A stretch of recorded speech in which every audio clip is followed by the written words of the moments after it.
Your triggers are gifts. As soon as I started to understand this, I was able to heal my anxious attachment much quicker. But it took a lot of self-awareness and self-control not to react, but instead respond when I felt triggered. I really had to control the impulses and try to figure out what my triggers were trying to tell me. So when my ex would be on his phone a lot, it would really trigger me and I would start a fight. And on the surface, it just seemed like I was really controlling and just wanted to monopolize all of his time. But once I started to really dissect and ask myself, why does it really bother me when he's on his phone when we're together? And I realized that having an abandonment wound and not really feeling seen and heard in childhood and not feeling like I got real quality time from my parents, I wanted my partner to give me that time to make me feel like I was worthy of it.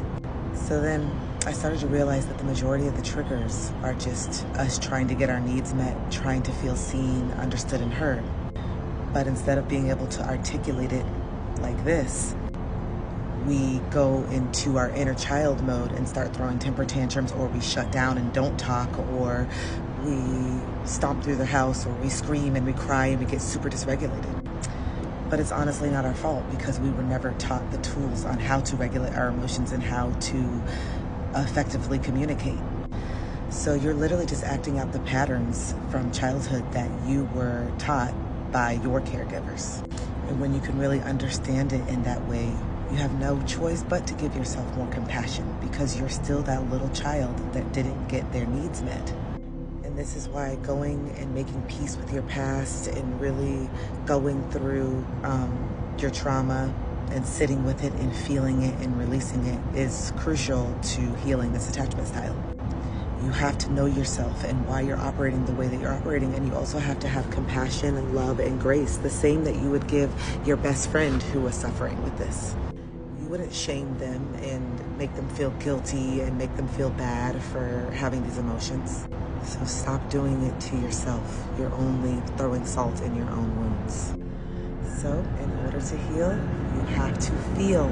You have to lean into your pain. You can't run from it anymore. So when you get that urge to pack up all your stuff and leave before you get left, you have to stand tall and with pride and say, what is this trigger trying to teach me?